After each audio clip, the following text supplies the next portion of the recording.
Hola, soy Edu y el día de hoy tenemos otro reto bastante importante en este canal, ya que el día de hoy estaremos resolviendo un examen que ustedes me mandaron de la Escuela Superior de Física y Matemáticas perteneciente al Instituto Politécnico Nacional, IPN, y básicamente me enviaron un examen para que lo resolviera y vamos a ver de qué se trata, ¿no?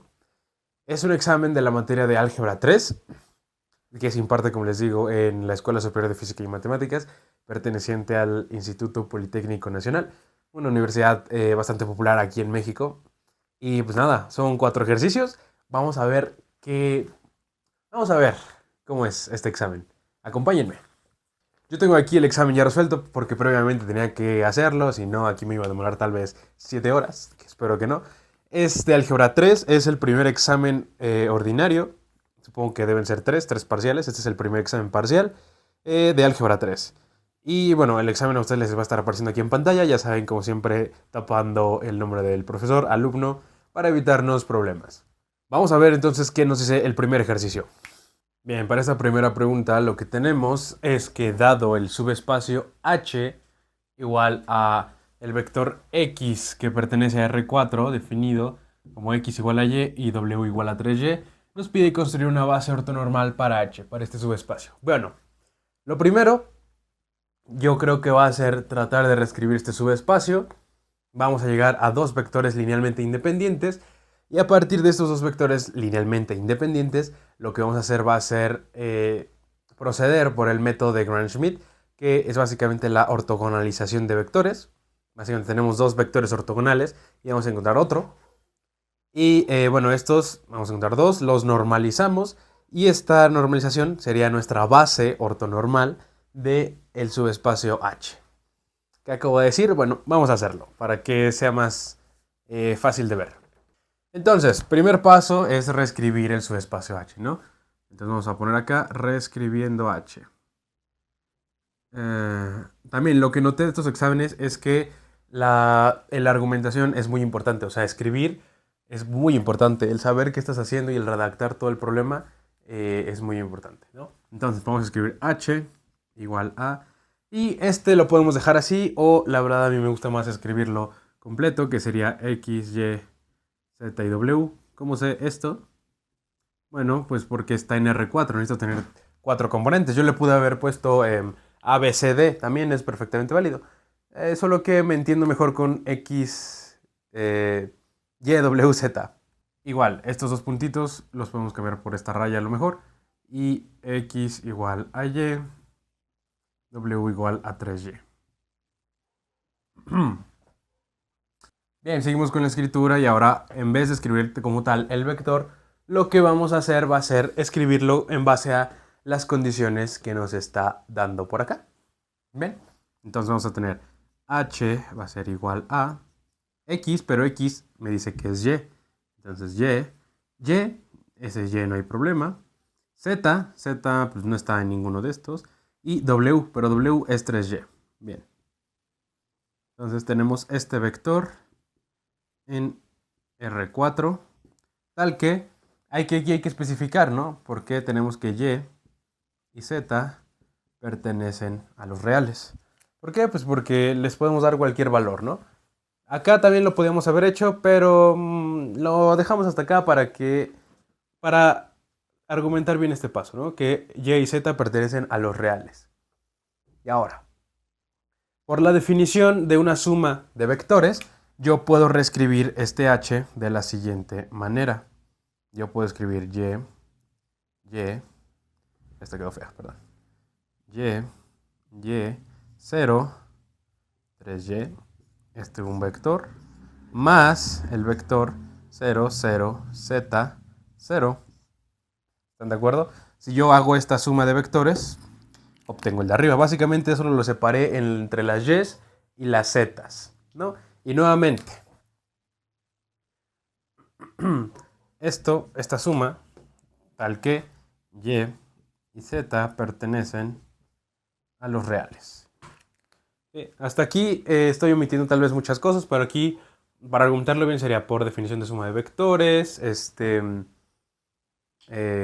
otras cosas, ¿no? Ahora, ya utilizamos la suma de vectores. Otra de las, digamos, operaciones básicas en estos espacios vectoriales y en sí en álgebra, ¿qué es? Pues es la multiplicación de vectores por un, por un escalar, ¿no? La multiplicación de vector por escalar, escalar por vector. Y aquí podemos hacer lo siguiente. H va a ser igual y aquí podemos sacar como escalar a un y. Entonces vamos a tener y 1, 1, 0, 3 más z 0, 0, 1, 0. Notemos que y y z son mis escalares, ¿no? ¿Y esto por qué es válido? Porque yo previamente dije que pertenecían a los reales. Un escalar, recordemos que es un número real. Bueno, de momento es un número real, ¿no? Pueden ser otras cosas, pero de momento números reales. Y ahora tenemos escrito de esta forma. Y nuevamente hay que especificar que y y z pertenecen a los reales y ahora aún más porque ya lo estamos trabajando como escalares, ¿no? Y esto salió por la definición de multiplicación de escalar por un vector. Ahora, estos dos vectores, ¿qué simbolizan, no? Pues para empezar, son linealmente independientes. ¿Cómo lo sé? Les voy a dar un tip muy sencillo. Cuando tengamos un 0 y del otro lado cualquier otro número, va a ser muy difícil que se genere. Y aún más si tenemos del otro vector un 0 y otro número, pues ahí ya se complicó. Ahora, si lo quisiéramos comprobar, pues habría que hacer el sistema de ecuaciones y ver que no hay ningún otro valor para estos más que el 0 para que esto sea 0. Pueden desarrollar el sistema, yo no lo voy a hacer, pueden creerme. Ajá. Pero ahora, este h yo lo puedo también reescribir como ¿qué? Como el generado de estos dos vectores. Es decir, estos dos vectores están generando este espacio. 0, 0, 1, 0. Y más aún, pues decimos que son linealmente independientes, ¿no? LI. Bien, entonces hasta aquí ya cumplimos el primer paso que les dije, ¿no? Que era encontrar los dos vectores linealmente independientes, que son estos dos. ¿Cuál es el siguiente paso? Bueno, el siguiente paso va a ser aplicar lo que es el proceso de Gram-Schmidt. Para los que no conozcan el proceso de Gram-Schmidt, básicamente es a partir de dos vectores linealmente independientes u ortogonales, se saca otro vector ortogonal, que sea ortogonal a esos dos. Entonces, es como sacar ramitas, vaya. Entonces, ahora vamos, procedemos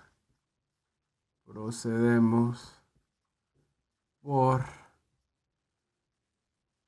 Gram-Schmidt.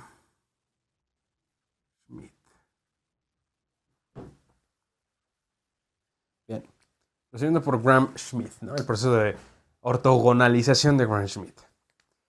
Bueno, ¿qué nos dice este proceso? Básicamente tenemos que trabajar con estos dos vectores. Entonces vamos a escribirlos por acá, ¿no? Sean v1 igual a este primer vector, 1, 1, 0, 3, y v2 igual a 0, 0, 1, 0, que es este de acá. Ahora, digamos, para el primer vector siempre se queda no, igual. Vamos a usar u. u1 va a ser igual a v1, es decir, va a ser igual a 1, 1, 0, 3. ¿Por qué el primero siempre se queda igual? Porque lo que nos importa va a ser encontrar uno ortogonal a este mismo. Bien. Y ahora, esto, como nos pide una base ortonormal, hay que normalizar estos vectores. La normalización lo vamos a dejar tantito pendiente, mientras vamos a seguir desarrollando el proceso, ¿no? Ahora, para U2, ¿cómo se encuentra el U2? Es decir, el segundo vector. Bueno, aquí ya tiene más complejidad, ¿no? Es V2 menos, abrimos un paréntesis, y vamos a tener V2 punto, este punto es multiplicación, recordemos que es el producto punto. U1 unitario por U1 unitario. O normalizado, vaya. Entonces, para seguir avanzando necesitamos a fuerzas el U normalizado, ¿no? Entonces vamos a hacerlo. U normalizado 1. ¿Recuerden cómo normalizar vectores? Pues básicamente solo es hacer esto. 1 entre la norma del vector y lo multiplicas por el vector. Y bueno, esto básicamente sería 1 entre... ¿Cuál es la norma de este vector? Recordemos que la norma es todos los componentes, la raíz cuadrada de todos los elementos al cuadrado, ¿no? Entonces sería 1 al cuadrado más 1 al cuadrado más 0 al cuadrado más 3 al cuadrado, ¿no? Esto sería 2. 11 sería raíz de 11. Entonces tenemos 1 sobre raíz de 11 por 1. Y 1 es este de aquí. Entonces vamos a tener que es este vector de aquí. Eso ya es nuestro normalizado, nuestro U. Ay, me quedó feo. Bueno. Ya entonces ahora para encontrar U2 vamos a sustituir acá, ¿no? Entonces esto va a ser igual a V2, que es este de acá. 0, 0, 1, 0, menos 0, 0. Bueno, aquí podemos poner corchete para que no se nos confunda con el paréntesis del vector. Producto punto con este vector, que sería 1 raíz de 11, 1, 1, 0, 3. Corchete. Y otra vez 1, 1, 0, 3. Bien. Y ahora pues hay que desarrollar esto. ¿Cómo lo desarrollamos? Pues hay que hacer operaciones. Por ejemplo, el producto punto, recordemos que es multiplicar componentes y sumarlas. Entonces vamos a tener 0 por una, 0. 0 por este, 0. Este por este, 0. Y este por este, 0. Entonces, todo esto nos da 0, ¿no? Entonces aquí vamos a obtener un 0. Lo que nos dirá 0, 0, 1, 0. Menos, de aquí vamos a obtener 0 por 1, 1, 0, 3. ¿Por qué aquí omití este tantito? Porque es un escalar. Entonces, es como si yo multiplicara aquí y yo después por estos. 0 por cualquier cosa va a seguir dando 0. Entonces, a lo que llegamos es que tenemos, esto es 0, 0, 1, 0. Es decir, esto es U2. U2. Y ahora hay que normalizar este vector, ¿no?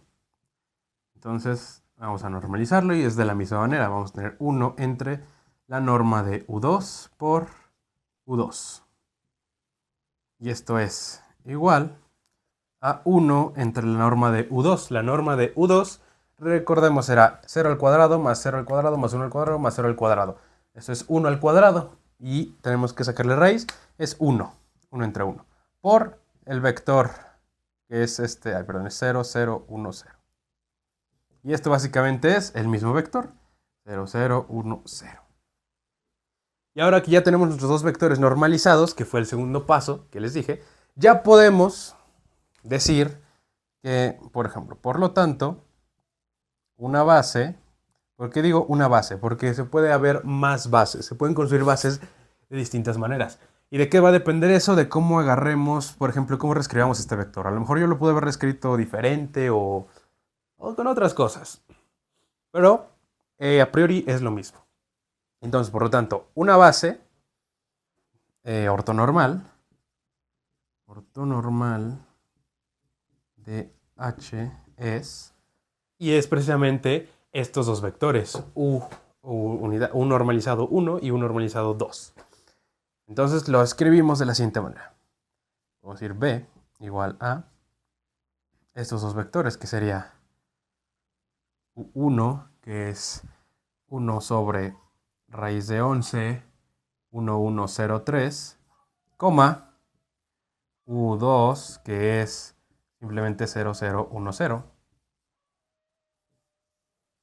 Y ahí tenemos una base para el subespacio dado. Como ven, no fue tan... Bueno, no fue complicado, fue un poquito laborioso, pero ajá. Bueno, este fue el primer ejercicio. Pueden detenerse o tomarle una foto o no hacer nada. Y vamos con el segundo ejercicio. Bueno, ahora tenemos el siguiente problema que nos dice, dado el subespacio, otro subespacio, h igual al vector x en R3 definido con 2x menos y menos z igual con 0 y el vector menos 1, 2, 2. Determinar la proyección de h en B. Bueno, y a este puede parecer un poco más sencillo, ¿no? Que es básicamente SOLAP, determinar la proyección. Bueno, pues sí, es sencillo determinar la proyección, pero para obtener la proyección necesitamos construir una base ortonormal para h. Así que básicamente es hacer lo que hicimos en el ejercicio anterior y después hacer la proyección. Entonces, el primer paso de hacerlo, de calcular la base ortonormal, lo voy a poner un poco en cámara rápida y ya ustedes verán el procedimiento. Es exactamente lo mismo, solo va variando algunas cosas que hacer. Pero no, de hecho esto es exactamente lo mismo, solo cambian las operaciones. Entonces vamos a ponerlo en cámara rápida.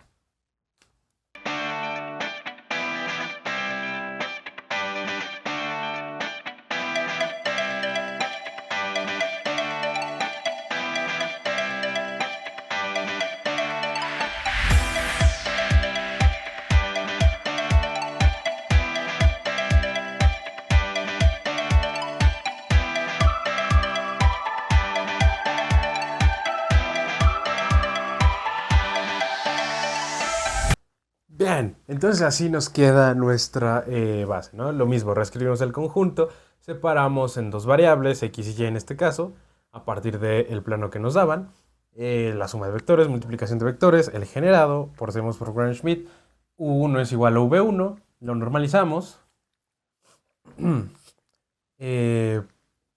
procedemos con u2, lo normalizamos también, y nada, básicamente aquí es hacer operaciones y nada del otro mundo, ¿no? Entonces ya que tenemos construida nuestra base, ahora sí podemos proceder por la proyección. Y nuestra proyección va a estar dada como la proyección de h en b va a ser igual a, aquí atención, va a ser el vector b, es decir, donde queremos proyectar, punto nuestro u1 normalizado por el u1 normalizado más nuestro vector punto u2 normalizado, u2 normalizado. Y si tuviéramos tres vectores, pues nuevamente sería más v punto u normalizado 3, u3. Bueno, y ahora básicamente el problema radica en resolver esto de aquí. ¿Quién es v? Bueno, vamos a especificarlo acá. Bueno, aquí u1 ya lo tenemos aquí, u2 ya lo tenemos aquí. Y v, recordemos que es este de aquí, el que nos dan al inicio del problema. Y ahora simplemente habría que hacer esas operaciones y ya obtendríamos la proyección. La haría, pero la verdad me da flojera. No, pues a ver. Simplemente sería producto punto de este vector con este y le multiplicamos este vector. Más producto punto de este vector con este vector y le multiplicamos este vector. El punto es que al final de todos estos, lo que vamos a obtener es que la proyección de h en b va a ser igual al vector 1, 1, 1. Y ya, eso es nuestra proyección. Básicamente es un vector. Y pues nada, entonces, les digo, aquí solo es realizar estas operaciones, no es nada del otro mundo. ¿Por qué no lo hago? Porque si no el video se va a hacer más largo. De por sí ya está quedando largo, quedaría más largo. Vamos con el siguiente ejercicio.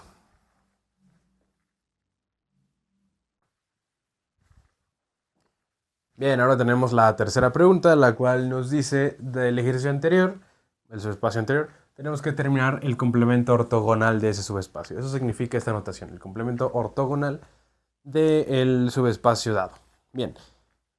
Y bueno, recordando la definición, bueno, primero escribimos solución, como siempre, y recordamos la definición de el complemento ortogonal, básicamente es el vector x que pertenece, en este caso, a R3, porque, bueno, vamos a generalizarlo, ¿no? A Rn, ¿no?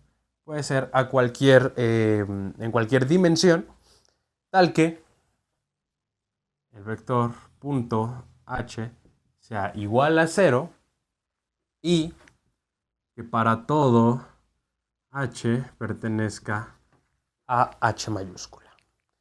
Básicamente que todo este h pertenezca al complemento, al subespacio original. Esta es la definición del complemento ortogonal de un subespacio. Ahora, ¿qué es h en sí? Bueno, H, básicamente, H son los vectores del problema 2. Es decir, serían el 1, 0, creo que lo tengo para acá anotado, espérenme. El 1, 0, 2 y el 0, 1, menos 1, que eran los que nos daba el generado. Sí, eran esos. Eso va a ser nuestra H, esos dos vectorcitos. Entonces podemos empezar a desarrollar. Y lo que tendremos sería lo siguiente. Para este caso en particular vamos a tener que el complemento ortogonal va a ser X en R3. ¿Sí? X en R3. O lo podemos escribir como X', Y', Z'. ¿Por qué prima? Haciendo alusión que no es el subespacio convencional, es el complemento ortogonal del subespacio. Le pueden poner prima, le pueden poner una raya, como los quieran identificar ustedes. Yo le pongo el cosito de prima. Bueno, era esto.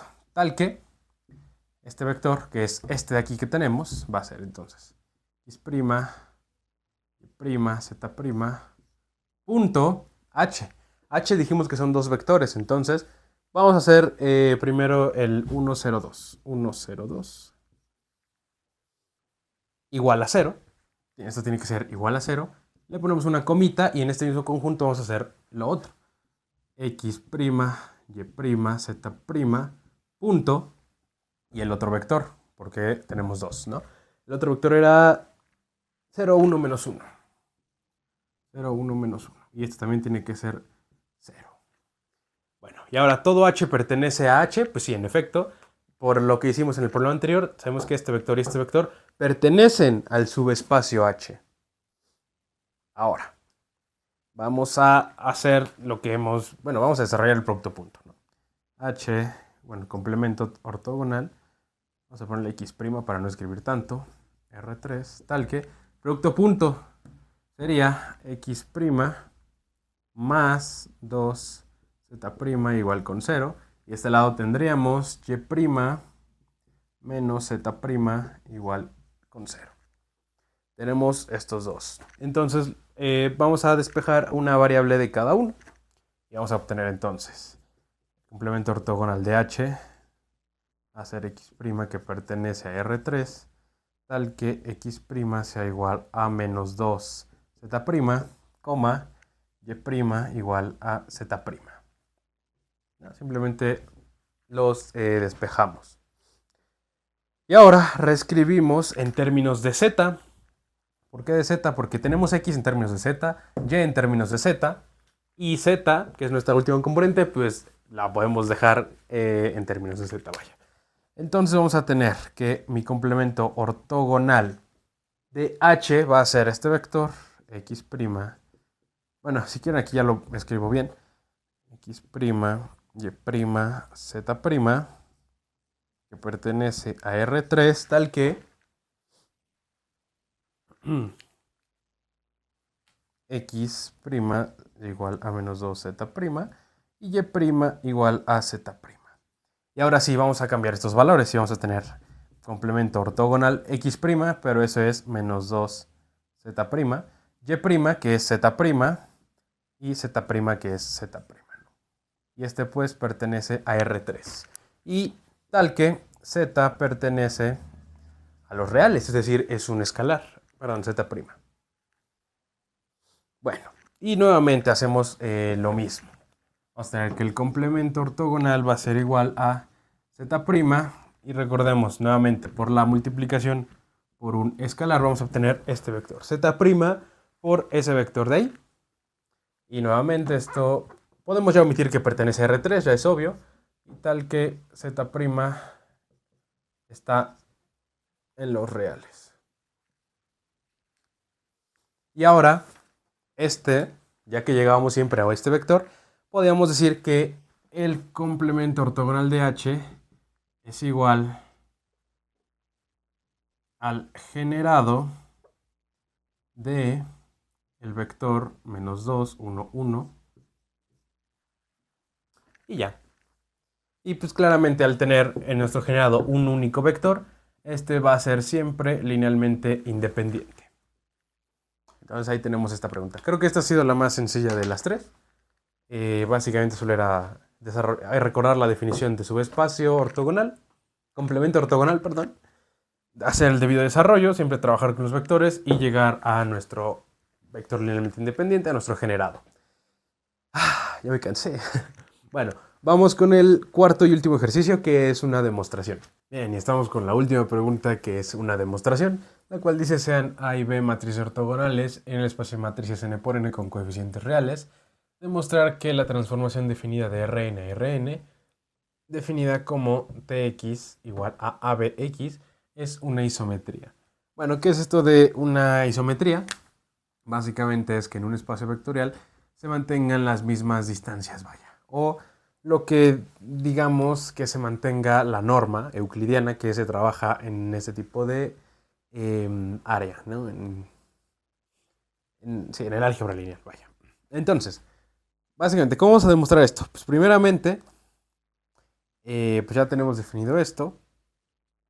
Vamos a escribirlo de la siguiente manera, ¿no? Entonces tenemos, vamos a poner sea la transformación de Rn a Rn con x de AB x, ¿no? Lo definimos como una función. Perdón, me faltó el tx. Tx igual a AB x. Ahora, nos está diciendo que A y B son matrices ortogonales. Esto es importante, ¿por qué? Porque sabemos que las propiedades de una matriz ortogonal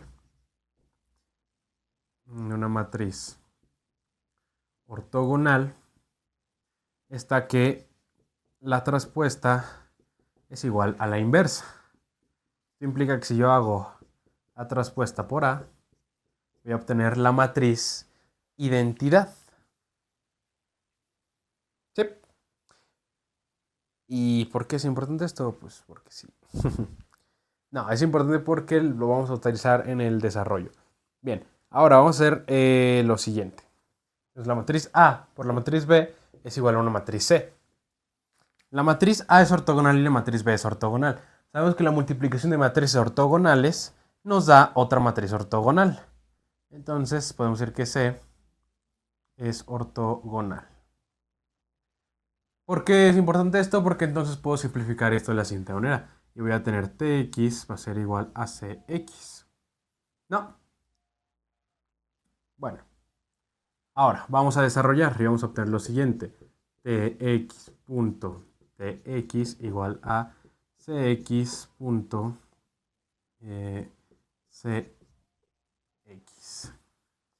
¿Por qué hice esto? Bueno, por la definición de T, de mi transformación. Ahora, por una propiedad del álgebra, lo que podemos hacer es escribir esto de la siguiente manera. X punto C traspuesta por C por X. Bien. Y recordamos al inicio que dijimos que la traspuesta de una ortogonal por la ortogonal nos da la matriz identidad. Por lo que aquí tendremos X y X, ¿no? Es la identidad. Y ahora esto sería básicamente X punto X. El producto punto de esto, recordando que tenemos acá arribita esto, lo podemos escribir de la siguiente manera. X punto. Estos paréntesis no son necesarios, ¿eh? Solo lo hago para que se note las divisiones, que estamos operando todo el Tx y no solo ciertas partes. Bien, llegamos a esto, ¿no? Pero esto también lo podemos escribir como una norma al cuadrado. Entonces esto puede escribirse como x al cuadrado igual a la norma de x al cuadrado. Podemos simplificar los cuadrados y obtenemos Tx igual a la norma x. Bien, ¿y qué es lo que les dije al inicio? Que se tenía que preservar, se tenía que mantener la misma medida, la misma norma euclidiana en cualquier Tx. Y en efecto, es lo que acabamos de decir. Al llegar a esta conclusión, podemos decir que en efecto es una isometría. Es una isometría. Y ya, ahí acaba esto. Bueno, entonces, el TX, la norma del TX, va a ser igual a la norma de X. Es decir, siempre se va a mantener sin importar cuáles A y B sean nuestras matrices ortogonales. Y nada, entonces con esta pequeña demostración, que fue un poquito... Bueno, me costó pensarlo un poco, la verdad. Bueno, con esto damos por finalizado este examen de Álgebra 3 de la Escuela Superior de Física y Matemáticas del Instituto Politécnico Nacional. Espero les haya gustado. Díganme qué les pareció. ¿Les pareció más complicado que el examen del TEC? Que ya tenemos un video resolviendo un examen del Tecnológico de Monterrey. ¿Les pareció más complicado este, el otro? Acabo de recalcar que para este examen bueno, no dice en la hoja, pero la persona que me lo envió me comentó que les daban 90 minutos para resolverlo. O sea, 1 hora y media para 4 ejercicios.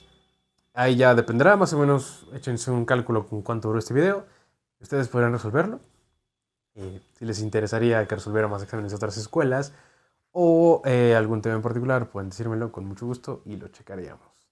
Así que nada, espero les haya gustado. Den like, suscríbanse y todas esas cosas. Y nada, fácil, ¿verdad?